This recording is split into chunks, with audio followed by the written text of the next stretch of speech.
There will be enough time before the ransoming is done for ye to turn your horse to my hand. Nay, there will never be enough time for that. Lass, I intend to have that horse.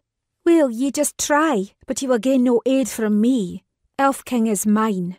He was born second in a twin birth and was weak and looked runty. He would have been left to die as such beasts are, but I took him. I hand-fed him the mare's milk his stronger sibling denied him, and I raised him. He is mine, and there is naught that will change that, not even the great black Parlan himself, she sneered. You have a knack for trying a man's patience. So it has been said. She watched him as she ate some of her food. Parlan leaned back in his chair. So you will nae help me to win the stallion's favour? Nay, I will nae help you to steal my horse.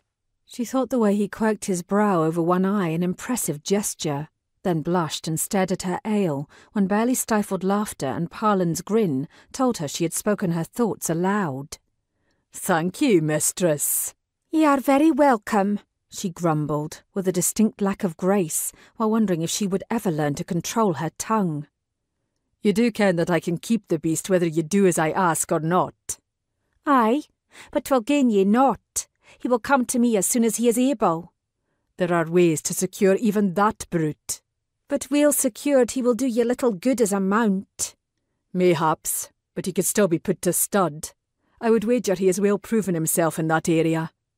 She thought about lying, but knew the man would simply test the truth for himself. Aye, he hasna had a miss yet. She could not restrain the impish twinkle that entered her eyes. Another year or twar of letting Elf King do what comes naturally, and I will be a rich woman. Ye claim a fee? Parlan asked in mild surprise. Do ye not if a man uses raven for stud? Aye, but... He frowned. Payment went to Lachlan, did it not? Nay, Elf King is mine. I take money or one of his offspring. The horse Leith was on is one of Elf King's spawn. Whose mare? One of Alistair MacVern's. Parlan gave a soft whistle, for the man was well known to have prime horseflesh. Then he chuckled to himself. It must have been a sore trial for the stiff-necked Alistair to deal with a slip of a girl. That he did at all only verified Elf King's worth. Then he could wheel rich in my purse, Parlan observed, and met her glare with a smile. Aye, that he could, but 'twould be a waste to use such a fine horse for naught but that.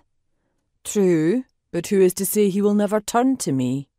Given long enough away from ye, and good care at my hands, and the bond that ties him to ye could slowly weaken, even break.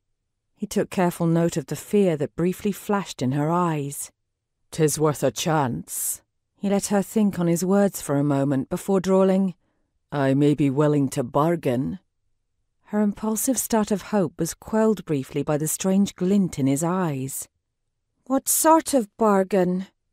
Leaning forward, he murmured, Ye or your horse?